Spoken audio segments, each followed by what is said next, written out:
Hello everyone, this is Dr. Ranjana.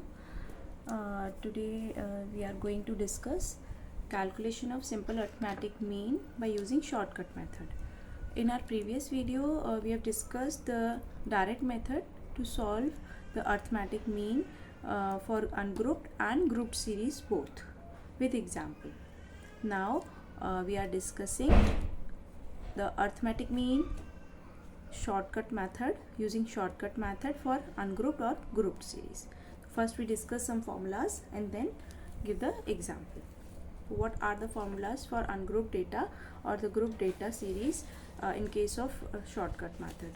So these are the variable x, values of the variable x1, x2, xn for ungrouped data, and the formula for the shortcut method to find out x bar is equal to a plus summation d divided by n.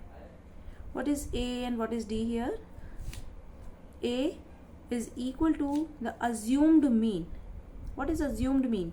The exact mean is known to the formula कि आप जो भी formula है x बार का उससे आप exact mean निकालते हैं, लेकिन जब हम शॉर्टकट मेथड अप्लाई करते हैं तो हम एक अज्यूम्ड मीन जिसे हम सेंट्रल वैल्यू मान सकते हैं, मतलब हम अपनी तरफ से कुछ परसेप्शन लेकर उसको सीरीज़ में से या उस सीरीज़ में भी बीच में कोई भी वैल्यू लेकर हम उसे अज्यूम कर सकते हैं, तो उसे हम बोलते हैं ए यानी अज्यूम्ड मीन.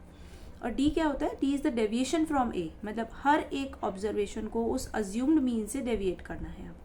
डेविएशन का मतलब होता है कि हर एक ऑब्जर्वेशन में से आपको जो ए वैल्यू अज्यूम्ड मीन है उसको सब्ट्रैक्ट करना है. Means d is equal to x minus a deviation about a. Right now we are putting the value of summation d from the table and a the assumed mean and n the number of observation. We will find x bar for ungrouped data series and the shortcut method. Right now the second is group data. अभी आपको बताया for group data अगर आपको x1, x2, xn और f1, f2, fn दिए हैं तो this is the group data, और class interval दिए हैं then you can find x1, x2, xn और ये है उसकी फ्रीक्वेंसीज. तो हम लास्ट लेक्चर में हमने आपको बताया था कि किस तरीके से हम x1, x2, xn निकालते हैं. एक बार और रिमाइंड कराते हैं. जब आपको क्लास इंटरवल दिए होते हैं तो जो भी क्लास इंटरवल से आप x की वैल्यू निकालने जाते हैं वो कैसे निकालते हैं? Lower value plus upper value divided by 2. तो this is the mid value of that particular class. तो 0 plus 10 divided by 2 is 5, 10 to 20, 20 plus 10 30, 30 divided by 2 is 15. So you will find x. Now in case of short arithmetic mean for the group data, x bar is equal to a plus summation fd divided by summation f. Because this is the group data, तो you can use summation fd in place of summation d. जैसा कि आपने direct series में किया था वैसा ही आप direct method में किया था वैसा ही आप इन शॉर्टकट मेथड में भी इसको करेंगे. तो a plus summation F D upon summation f. यहाँ पर भी a और d बिल्कुल सेम है. a is equal to assumed mean, d is equal to x minus A. कई बार क्या होता है कि हमें क्लास इंटरवल दिए हैं या कुछ डेविएशन वैल्यूज़ ऐसी हैं कि हम उनको और भी रिड्यूस कर सकते हैं. ये जो हमने किया है d is equal to x minus a, this is the shift of origin. Origin shift किया है हमने x का. ओरिजिन शिफ्टिंग का मतलब होता है अगर आप किसी भी वेरिएबल वैल्यू में से कोई एक पर्टिकुलर नंबर सब्ट्रैक्ट करें या ऐड करें उसको हम बोलते हैं deviation from that particular number. यानी उस नंबर से आपने उसको शिफ्ट कर दिया, उस वेरिएबल को शिफ्ट कर दिया. तो या तो प्लस करिए या माइनस करिए. यानी अगर इस एक लाइन पे ये वैल्यू है x और आपने a सब्ट्रैक्ट किया तो वो इधर चली जाएगी पीछे, और ऐड किया तो वो इतना आगे चली जाएगी. तो मतलब उसका ओरिजिन शिफ्ट हो गया. ठीक है. अगर आपको क्लास इंटरवल दिए हैं और सपोज कीजिए ये वैल्यूज और भी रिड्यूस हो सकती है बाय यूजिंग डिवीजन और multiplication, then we can use the another formula x bar is equal to a plus summation F D upon summation f. इतना तो वही है जो आपने लिखा था, बस इस फ्रैक्शन में आपको इनटू h और करना है. अब ये h क्या है? h is the class width. जो भी क्लास इंटरवल आपको दिए हैं उसकी विड्थ हो सकती है. या कई बार क्या होता है कि इस वैल्यू को जैसे हमें देखने से पता चल जाता है कि ये वैल्यूज जो हैं वो किसी के मतलब मल्टीपल्स हैं, किसी को डिवाइड करने से उसको रिड्यूस किया जा सकता है किसी नंबर से, तो उसको हम h बोलते हैं. h is the class width like. तो यहाँ उसको मल्टीप्लाई करना पड़ता है, और d में हमें उसे यहाँ पे भी मल्टीप्लाई करना है. यानी d जब क्या होगा x माइनस ए ना होके x माइनस ए अपॉन h हो जाएगा. ठीक है. यानी हमें h से डिवाइड भी करना है, और अगर हमने यहाँ h से डिवाइड किया है तो यहाँ h से मल्टीप्लाई करना पड़ेगा. तो this is the formula to find out x bar for group data series and this is for ungrouped data series. Let us take an example. अभी हम एक एग्जाम्पल देते हैं. पहले शॉर्टकट मेथड यूज़ कर रहे हैं फॉर इंडिविजुअल सीरीज. अब आपको दिखाते हैं, ये इंडिविजुअल सीरीज है. देखिए, this is the income group. Income दिया हुआ है आपको 10 इंडिविजुअल्स की, ये इनकम है. अब आपको शॉर्टकट लगाना है. हम शॉर्टकट क्यों लगा रहे हैं? क्योंकि हम देख रहे हैं ये बहुत ज़्यादा बड़ी बड़ी वैल्यूज़ हैं, हम इसको रिड्यूस करना चाहते हैं, छोटा करना चाहते हैं. तो हम इनके ओरिजिन को शिफ्ट कर देंगे सबट्रैक्ट करके. तो हमने क्या किया, ये जितनी भी इनकम वैल्यूज़ हैं हमने इनमें मिडिल की कोई वैल्यू, मिडिल का मतलब जैसे सबसे छोटी वैल्यू हमारी 1600 में है, 1690, और जो सब बड़ी वैल्यू है वो 1950. तो हमने क्या किया, 1690 और 1950 के बीच में जो भी और भी छोटी हैं, 1050 भी है, 1100 भी है, तो हमने कुछ एक वैल्यू ऐसी ले ली जो उसकी मिड में लाई करती हो. तो हमने एक 1810 इस वैल्यू को हमने क्या ले लिया, अज्यूम्ड मीन मान लिया. आप कोई भी वैल्यू ले सकते हैं इसमें मिडिल में, लेकिन अगर आप कोई भी वैल्यू लेंगे तो आपके आंसर में कोई चेंज नहीं आएगा, ये ध्यान रखिएगा. तो d is equal to x minus A हम करने जा रहे हैं. दिस इज a, इसको हमने a अज्यूम कर लिया. अब हमें कैसे करना है, कॉलम बनाइए d के लिए. d is equal to x minus a. X is 1780 minus 1810. 1810 subtract किया, minus 30. 1760 minus 1810 minus 50. 1690 minus a मतलब 1810. हर एक ऑब्जर्वेशन में से इस a को सब्ट्रैक्ट करना है. Then you will find d. तब आपको क्या मिलेगा, d, डेविएशन फ्रॉम a, यानी डेविएशन फ्रॉम 1810. हर एक ऑब्जर्वेशन को इस वैल्यू के साथ आपने डेविएट कर दिया. तो उसके बाद ये सारी जो वैल्यूज आती हैं उन सबको आपको ऐड करना है अकॉर्डिंग टू द साइन.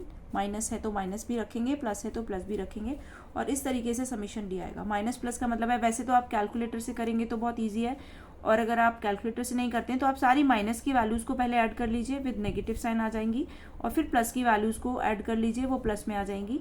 फिर जो भी वैल्यू है उसको सब्ट्रैक्ट कर दीजिए और बड़ी वैल्यू के साथ जो साइन है वो लगा दीजिए. ठीक है, तो इस तरीके से हम समीशन डी निकालते हैं. Now write the formula. X bar is equal to A plus summation F D upon N. A की वैल्यू रखिए 1810. समीशन डी की वैल्यू अगर नेगेटिव में है तो उसे ब्रैकेट के अंदर लिखिए पहले, माइनस 1450 डिवाइडेड बाई 10. उसके बाद 0 से 0 हमने यहाँ कैंसिल कर दिया है. उसके बाद आपका बचता है माइनस 145. तो 1810 plus minus minus 145 and then you will find 1665. This is the arithmetic mean of that individual series. अब आपको समझ आया कि किस तरीके से हमने यहाँ पे अर्थमेटिक मीन कैलकुलेट किया using shortcut method for that ungrouped series. ठीक है, अभी जो नेक्स्ट एग्जाम्पल हम लेंगे वो लेंगे for grouped data. Group data के लिए किस तरीके से हम कैलकुलेट करेंगे.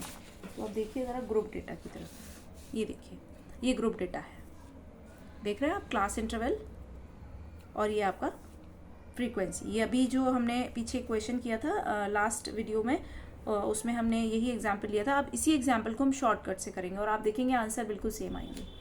तो ये हमारी क्लास इंटरवल है, ये हमारी फ्रीक्वेंसी है. तो हमें क्या निकालना होगा, हमने आपको बताया जब आपको क्लास इंटरवल दिए हैं तो you will find x, the mid point value, and the mid point value how could you find, 300 plus 350 divided by 2, 325, 350 plus 400 divided by 2, 375 and so on. इस तरीके से ये मिड पॉइंट्स निकल आएंगे आपके. ठीक है, एक बार और बताते हैं मिड पॉइंट कैसे निकालने हैं. 300 plus 350 divided by 2, 350 plus 400 divided by 2. तो इस तरीके से आपको निकालना है. अब आपको क्या करना है, ये जो x वैल्यूज़ हैं इनमें से कोई भी एक वैल्यू आपको चूज़ करनी है, मिड वैल्यू, जो आपको लगता है कि वो अज्यूम्ड मीन हो सकती है. अज्यूम्ड मीन का मतलब होता है जिसे हम समझते हैं कि आंसर जो है वो ये आने वाला है, यानी मीन क्या आने वाला है. तो हमारे हिसाब से 325 और 725 के बीच में 525 को हमने ए अज्यूम कर लिया है. ठीक है, तो यहाँ क्लास इंटरवल हमें दिया है 300 टू 350, यानी हमें जो गैप दिया है वो 50 का है, सब में 50-50 का गैप है. तो यहाँ पे a की वैल्यू तो हो गई 525, और h की वैल्यू जो हमने कंसीडर की है वो 50 ले ली है.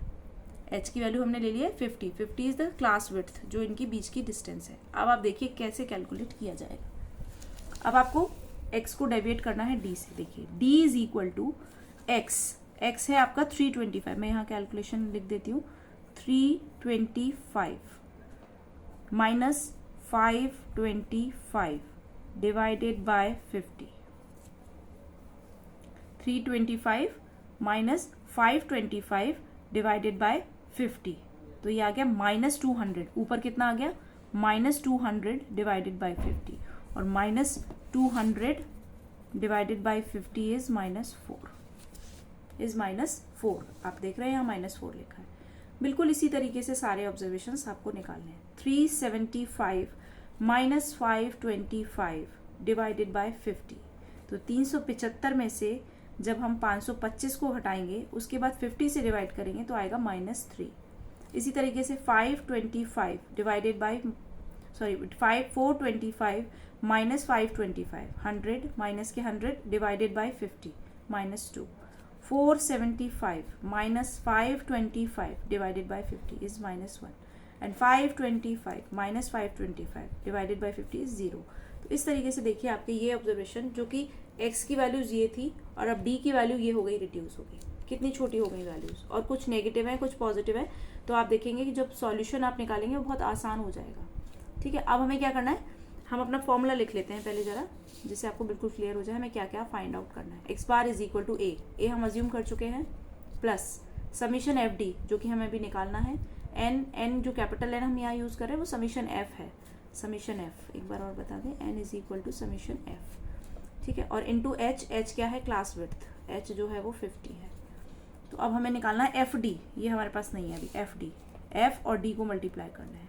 5 into -4 -20, 14 into -3 -42, 23 into -2 -46, 50 into -1 -50 and so on. इस तरीके से आपने x और f का मल्टीप्लाई कर दिया है इन दोनों कॉलम का, और ये आपको FD मिल गया। इन सबको जोड़ दीजिए, जोड़ दीजिए मतलब जो माइनस की वैल्यूज़ हैं और जो प्लस की वैल्यूज़ हैं उनको सेपरेट कर दीजिए एक तरह से। तो समीशन FD आ गया -60। अब इन सारी वैल्यूज़ को जो हमें दे रखी हैं, a समीशन FD -60, n मतलब समीशन f कितना है 200, h क्लास विड्थ है 50 सबकी। इन सारी वैल्यूज़ को अपने इस फॉर्मूला में सब्स्टिट्यूट कर दीजिए। a की जगह 525 प्लस समीशन FD नेगेटिव है तो ब्रैकेट में लिखा है -60 डिवाइडेड बाय समीशन f यानी कैपिटल N, जैसे कि हमने लिखा है 200, ये आपने समीशन f निकाला है 200 इंटू h 50। ये जो h है वो इस वाले फ्रैक्शन के साथ है, तो पहले इस पूरे फ्रैक्शन को सॉल्व करेंगे, उसके बाद जो भी करना है वो करेंगे। तो हमने यहाँ पे कुछ कैलकुलेशन किया, जैसे 60 इंटू 50 कर दिया 3000, और ये 20 से 20 कैंसिल हो गए, 30 डिवाइडेड बाई 2 15 हो गया, और ये प्लस माइनस हो गया, समझ आ गया। तो ये माइनस के 15, 525 minus 15 and which is equal to 510। Last video में जो हमने एग्जाम्पल लिया था उसमें यही क्वेश्चन दिया था, बट उसे हमने डायरेक्ट मेथड से सॉल्व किया था और हमें आंसर मिल गया इसका डायरेक्ट मेथड से भी 510 और शॉर्टकट मेथड से भी 510। तो इसका मतलब ये है कि जब हम डायरेक्ट मेथड से कोई क्वेश्चन करें या हम शॉर्टकट मेथड से कोई भी क्वेश्चन करें, हमारा आंसर सेम ही आएगा, डिफरेंस नहीं आना चाहिए। तो आज हमने जो वीडियो है उसमें अपने कवर किया arithmetic mean using shortcut method, और उससे पहले हमने अर्थमेटिक मीन जो निकाला था वो डायरेक्ट मेथड से निकाला था। तो अभी हमारा अर्थमेटिक मीन की जो सीरीज़ में हमने दोनों मेथड पढ़ ली है, अभी हम अर्थमेटिक मीन की ही कुछ प्रॉपर्टीज़ में देखेंगे और हम कैसे कैसे अर्थमेटिक मीन को कैलकुलेट कर सकते हैं, जैसे वेटेड अर्थमेटिक मीन क्या होता है, हम कंबाइंड अर्थमेटिक मीन कैसे निकाल सकते हैं। तो नेक्स्ट वीडियो में हम उसको भी डिस्कस करेंगे। इसके बाद इसमें आप असाइनमेंट के लिए क्वेश्चन हम आपको एक डिस्क्रिप्शन बॉक्स में देंगे, उसको आप प्रैक्टिस के तौर पे कर सकते हैं और उसको सॉल्व करिए। अगर कोई क्वेरी है तो आप कमेंट बॉक्स में लिख सकते हैं। वीडियो को लाइक और सब्सक्राइब कीजिए अगर आपको पसंद आए। Thank you.